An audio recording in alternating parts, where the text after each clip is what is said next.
Buen día. Vamos a exponer acerca de la globalización, los movimientos sociales y la tecnología en el derecho. Los participantes en esta exposición somos primero Jenny Organista, Gustavo Adolfo Sánchez y María Camila Rojas, quien les habla. Hemos realizado una reflexión crítica sobre cómo la interconexión mundial, las acciones colectivas y las herramientas digitales configuran el marco legal y la justicia en la sociedad actual en la que vivimos. Le cedo la palabra a mi compañero Gustavo para que continúe con su tema. Tratando el tema de la globalización, el concepto que más se apega en cuanto a la sociología jurídica es que es un proceso histórico, multifacético, que integra economías, sociedades, culturas y la política a una escala obviamente planetaria. En la sociología jurídica se enfatiza su impacto en el replanteamiento de relaciones de poder, normativas y soberanía estatal. También se destacan fenómenos como la desterritorialización, la velocidad en el tiempo social y la fragmentación social debido a esta globalización. La estructura jurídica tradicional se ve un poco obsoleta por este tipo de fenómeno global. Eso causa un impacto, esa globalización causa un impacto en los derechos y en los sistemas jurídicos tradicionales. La globalización impulsa la creación de regímenes internacionales que afectan la legislación y la administración de justicia interna en los países. Se incrementa también el pluralismo jurídico, por lo que coexisten en sistemas nacionales e internacionales y de común normas jurídicas en común. La adaptación de los sistemas jurídicos colombianos debe considerarse tanto en estándares globales como particulares, no solo en lo jurídico, sino en lo cultural y lo social. Estos son, digamos, que los impactos que tendría a nivel global. Pero la globalización en lo jurídico causa una exclusión social que, aunque genera oportunidades, eh, también acentúa desigualdades socioeconómicas y brechas de acceso a la justicia. Digamos que tratando el tema puntual de la sociología jurídica, se analiza como la exclusión estructural afectada a que afecta el derecho en la práctica, evidenciándose, digámoslo así, en la necesidad de una mayor justicia social y un reconocimiento plural. Este fenómeno se centra en los debates latinoamericanos. Se han tocado temas a nivel latinoamericano, pues y obviamente colombiano, por su heterogeneidad relacionando los tipos de etnias y socioeconomías globales. Esto genera unos retos en la formación jurídica, la administración de justicia en Colombia y a nivel global, puesto que los abogados deben formarse en contextos globalizados, ya no son normas nacionales, sino de contexto nacional, en donde se desarrollan, tienen que desarrollar sensibilidad sociocultural, el pensamiento crítico debe incrementarse, las habilidades de análisis para responder de manera adecuada y ética a los desafíos y transformaciones del derecho en la sociedad contemporánea que pide esta globalización. También se requieren reformas sustanciales en la administración de justicia que puedan responder a esas dinámicas multiculturales y pluralistas con un enfoque de derecho humano y de equidad. Ya para terminar este tema de globalización, la sociología jurídica enfatiza pues la importancia de las políticas públicas integrales para fortalecer instituciones justas y legítimas. Muchas gracias, les cedo la palabra a mi compañera. El tema que yo voy a discutir o hablar es sobre el tema de movimientos sociales. Entonces, para introducirnos en el tema de movimientos sociales, vamos a dar una definición de lo que puede llegar a ser un movimiento social y son esos esfuerzos conjuntos que los ciudadanos o grupos de comunidades tienen para llegar a unas metas conjuntas o unas metas que tienen similares entre ese grupo de personas. Los movimientos sociales se dan para ¿qué? Para actuar o superar algunas condiciones que la comunidad ve como desafíos o como eh, situaciones desfavorables para ellos. Entonces se reúne un grupo de gente, de personas, y actúan en pro de superar esas situaciones. Los movimientos sociales, pues, pueden tener diferentes papeles en la denuncia de los sistemas de inteligencia artificial, ¿sí? Eh, para el, eh, para el análisis del caso que teníamos en nuestro proyecto o en trabajo, evidenciamos dos papeles o dos roles que podían jugar los movimientos sociales y que pueden jugar los movimientos sociales en cualquier situación o temas ciudadanos. ¿Esos papeles cuáles son? Pues unos movimientos sociales basados en evidencias, donde ese movimiento social hace unos análisis rigurosos de las situaciones, hace unos estudios de caso, tiene unos datos que verifica, tiene casos de situaciones similares, visibiliza las fallas que puede tener el sistema o los mecanismos que se implementan y pues contribuye a la construcción de mecanismos judiciales más confiables. Esos son algunos de los papeles que puede tomar un movimiento social pues basado en evidencias. También pueden haber movimientos sociales que están basados en premisas, en mitos o en verdades no verificadas, ¿sí? Asumidas, que puede pues generar desinformación ciudadana y pérdida de confianza en el sistema judicial. Puede estigmatizar las herramientas, las campañas que realiza este movimiento social, puede estigmatizar las herramientas que utiliza el sistema judicial para la atención al ciudadano o para reducir los tiempos. Entonces, esos son los dos papeles que puede jugar un movimiento social en sistemas de inteligencia artificial aplicados al sistema judicial. Los movimientos sociales en la historia, hemos visto que los movimientos sociales nacieron en defensa de los derechos humanos.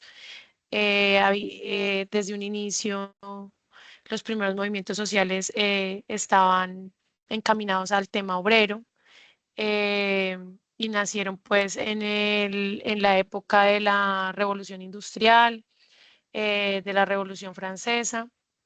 Y un ejemplo de eso pues es el movimiento abolicionista que surgió con el propósito pues de erradicar la esclavitud. Este movimiento nació de iniciativas sociales, políticas y religiosas y fue la base de otros movimientos en pro de los derechos humanos. En cuanto a, digamos, los movimientos sociales que influyen en la regulación de tecnologías, tenemos movimientos ambientalistas que que buscan que la tecnología que se implementa en la evaluación ambiental o en el seguimiento ambiental pues sea adecuada. O hay movimientos también en defensa de los derechos humanos en los entornos digitales, que es algo que en esta época es lo que más se está viendo. Movimientos que enfatizan sobre todo en el tema de manejo de datos, de reserva de datos, también de actualizaciones de bases de datos que pueden afectar a los ciudadanos. Entonces, esos son los movimientos sociales que están influyendo más en la regulación actual de las tecnologías. En este momento les doy la palabra a mi compañera para que hable de todo lo que tiene que ver con los sistemas tecnológicos y su incidencia pues en el tema jurídico. Bueno, gracias, Jenny. Como todos sabemos, el crecimiento de los sistemas tecnológicos o de las nuevas tecnologías ha penetrado incluso en el derecho. ¿Qué pasa con eso? Que pues se han enfrentado como a una gran tensión, porque por un lado el derecho lo que busca es como alcanzar el fin de la justicia y por otro lado el uso de la inteligencia artificial ayuda a que esa administración de justicia sea más eficiente. El problema radica cuando al usar esa IA se empiezan como a crear problemas, porque en busca de la verdad o en busca de facilitar como esos procesos judiciales, se han visto casos como el caso Veritas, en el que la igualdad y el debido proceso y la verdad son derechos que se ven vulnerados. ¿Qué pasa? Que pues los procesos judiciales que se llevan hoy en día tienen un proceso, como pues, su nombre lo indica, en el que se tienen en cuenta muchos matices para llegar a la verdad, o por lo menos acercarse lo más posible a la verdad. Se tiene en cuenta, por ejemplo, en el caso de los testimonios, se tiene en cuenta el contexto social, la cultura, las creencias, pero el algoritmo tiene bastantes sesgos y lo que pasa es que cae en el error, cae en el error de la discriminación. Como pues ya conocemos en el caso de Veritas, eso fue lo que pasó. Los jueces empezaron a tomar decisiones basados simplemente en lo que les decía el algoritmo. O sea, creían ciegamente pues en lo que el algoritmo les decía, pero pues se evidenció que caía totalmente en el error. ¿Por qué? Porque el algoritmo tiene que ser vigilado constantemente, tiene que ser mejorado, tiene que eliminar los sesgos.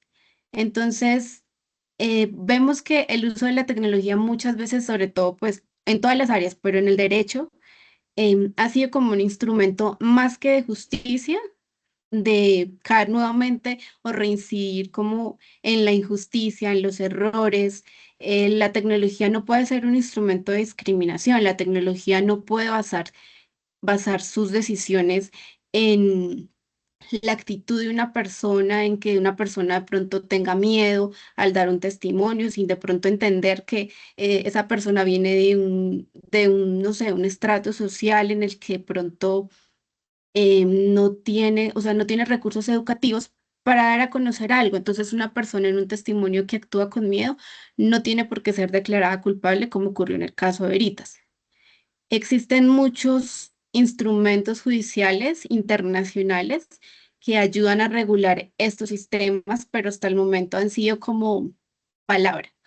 No están completamente obligados a cumplirse y esto ha hecho crecer como el sesgo del algoritmo y pues es lo que se busca quitar, porque de todas formas la IA sí es un instrumento que refuerza mucho los sistemas laborales y en este caso el derecho. Ayuda a que de verdad, pues como que las decisiones sean más eficientes, que no tome tanto tiempo un proceso, sino que las cosas se puedan llevar a cabo con más prontitud, pero para poderlo usar hay que simplemente tener una completa vigilancia. Hay que saber cómo funciona, hay que entender cómo funciona y eliminar todos estos sesgos discriminatorios.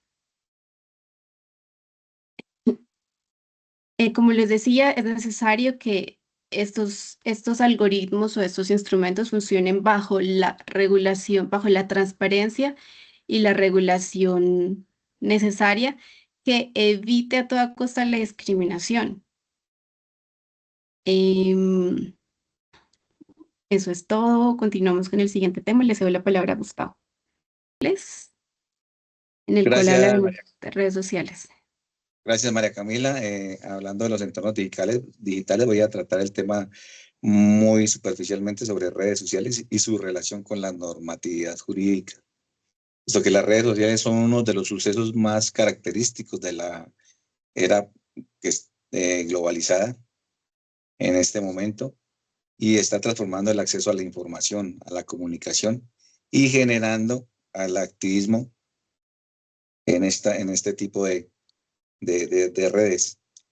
Sin embargo, también se han generado desafíos en términos legales y éticos. No hay control, digamos, no hay el suficiente control en normativas internacionales ni, pues, obviamente nacionales, sobre este tipo de redes sociales que pueda, digamos, frenar un poco estas plataformas que han hecho posible también el surgimiento y el fortalecimiento de movimientos sociales que no son, pues que todos los movimientos sociales no son altruistas ni son éticos, sino también buscan el caos.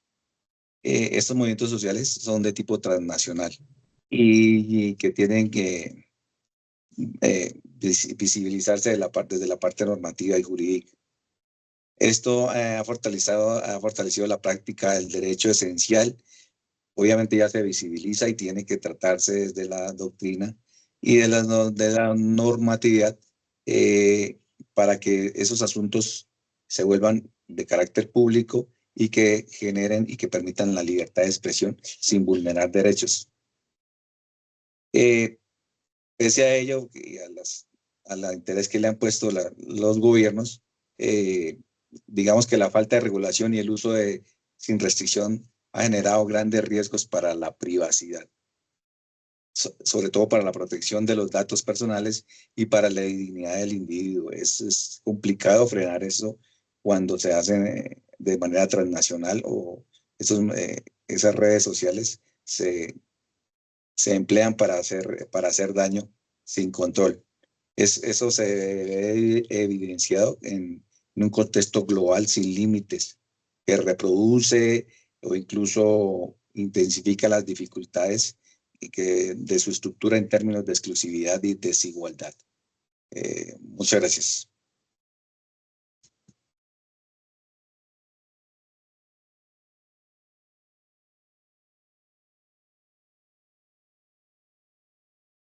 Bueno, en cuanto al tema de Internet, vemos que el acceso, digamos, al Internet puede dificultar también el acceso a la justicia en algunas zonas de nuestro país. El acceso al Internet, pues digamos que se ha implementado de manera positiva en todo lo que tiene que ver con las audiencias que se hacen de manera virtual y que de cierta manera pueden descongestionar los juzgados, pueden ayudar a que los procesos sean más cortos, a que un juez, digamos, tenga más disponibilidad de tiempo eh, para, para llevar a cabo más audiencias e inclusive que quienes hacen parte del proceso pues tengan una posibilidad de estar en las audiencias sin tener que desplazarse o sin tener que ir a un juzgado, ¿sí? Entonces es una herramienta que puede llegar a ser positiva en la medida en que toda la comunidad tenga acceso a esta herramienta. Sin embargo, digamos que sabemos que en nuestro país el nivel de cobertura es bajo en algunas zonas y pues en esas zonas también se puede notar que la disponibilidad de juzgados también es baja. Entonces, desafortunadamente, no todos los ciudadanos tienen acceso a esta herramienta para facilitar los procesos judiciales.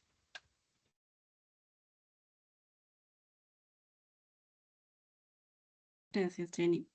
Bueno, en cuanto a la inteligencia artificial, em, digamos que es algo que ha llegado hoy en día para complementar todas las áreas del ejercicio laboral y el judicial no es la excepción. La inteligencia artificial es un complemento, yo diría que muy productivo para que todos los procesos que se llevan a cabo puedan tener como más eficiencia y también eficacia. Em, Puede, digamos que desatrasar muchas labores que antes eran como totalmente realizadas por el hombre eran totalmente manuales, se pueden automatizar ahora. Por ejemplo, el uso de la revisión de los expedientes se pueden hacer resumidamente a través de la IA, digamos que enfocándose en los puntos claves que necesita entender un abogado, un juez, un fiscal, y no tener que, digamos, que pasar por el proceso de leer a fondo totalmente 200, 300 páginas o mucho más. La IA puede ayudar a complementar como todas esas funciones, puede ayudar a agilizar procesos, pero también puede ser peligroso su uso si no se hace de la manera adecuada, si no se eliminan los sesgos o se tiene cuidado con los sesgos, si no se usa como con transparencia.